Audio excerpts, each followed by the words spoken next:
Good morning. Happy Thursday, Mountain Family. My name is Amelia Lee. Today's date, January 23rd, and the time is 5 o'clock.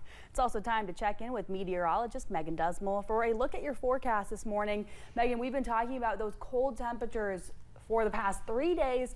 Is there any hope for maybe like a break in that and some warm weather coming soon? Just a little bit of a break from that on this Friday Eve. We have those warmer temperatures issuing in as we're going through the next couple days, so definitely excited about that. Now, those temperatures are still cold. Don't let me fool you, but we are looking definitely warmer than yesterday. Right now, those temperatures are in the teens for most of the areas. We are seeing some single digits as you're heading towards Virginia, Clintwood, and Grundy at 6 degrees and Manchester at 9 degrees. But this is still better than yesterday. I will take this over yesterday's temperatures any day of the week. Now, one thing I do want to note is how do we compare to Alaska? I know we've been doing this yesterday. I'll do it again today. We are still colder than Alaska, but the good news here is that that gap is shortening just a little bit. We're no longer 30 degrees of separation. Now we're looking about 20 degrees, so that's an improvement there. Now, on satellite and radar, we're looking nice and clear. We have those clouds coming in and out, but no precipitation just yet. But as we are heading into the afternoon hours, we have the slightest chance of that precipitation picking up as we're heading into that 3 o'clock hour and into the overnight hours. This will continue into your Friday. Again, very slight chance of showers, of snow. And then it'll be nice and clear as you're heading into the afternoon of your Friday and Saturday. Amelia. All right, Megan, thank you. A legendary mountain coach, mentor, and friend is gone. Belfry High School football coach Philip Haywood died after being critically injured in a car crash in Pike County on Saturday. He was 73. Haywood spent more than 5 decades coaching, 41 of those years at Belfry, where he brought home 8 state championships. But many say he'll be remembered just as much for what he did off the field. Congressman Hal Rogers spoke on the death of the iconic coach and the memory that he leaves behind. He said, quote, "He was a legendary coach and community leader who will forever be remembered for far more than his record-breaking football championships for Pond Creek.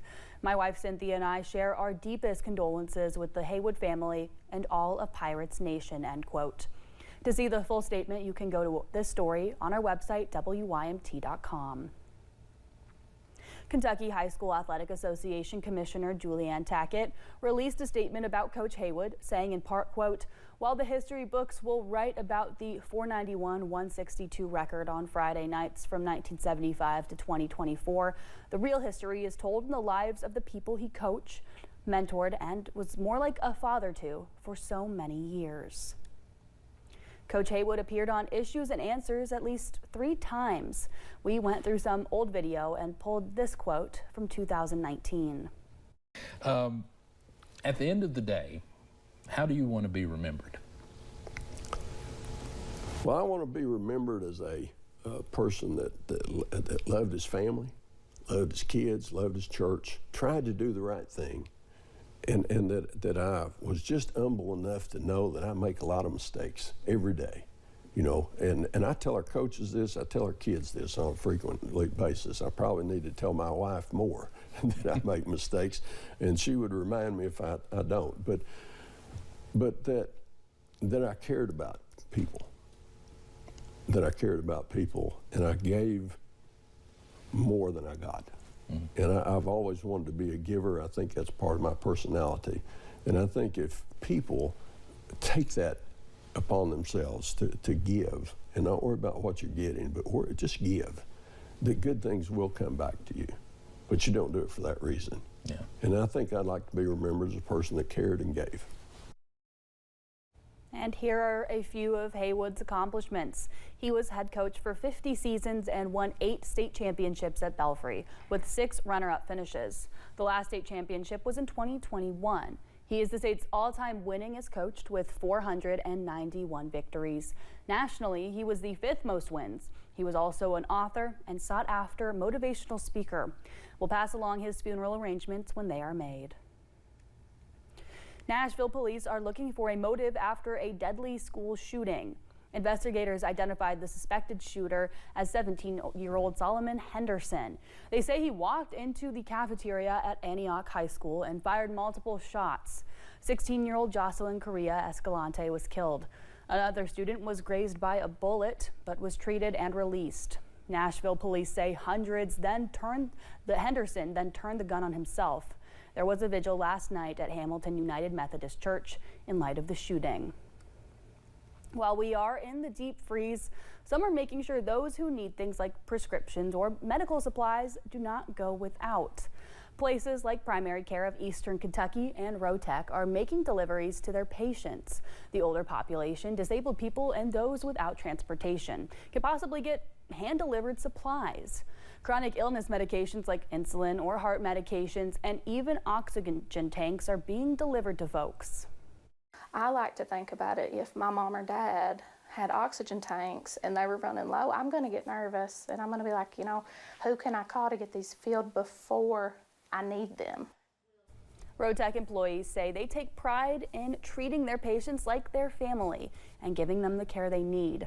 They deliver 24/7. Primary Care of Eastern Kentucky also makes medication deliveries from 9 to 5. People, however, are urged to make arrangements before the weather gets bad and get supplies beforehand. There have been widespread outages of natural gas during this cold spell, and some in Magoffin County have been unable to heat their homes. Magoffin County Emergency Management Director says this is common when it gets this cold. The gas outages can be directly affected by temperature. Robert Prater says there are a few things you can do to try and stay warm if your gas goes out. Stay in one room and block that room off from, you know, if you got, even if you hang something up over a doorway, if you don't have a door to shut. Try to dress in layers. You can also use a space heater or a fireplace if possible. Prater says the most important thing is for the temperature to rise.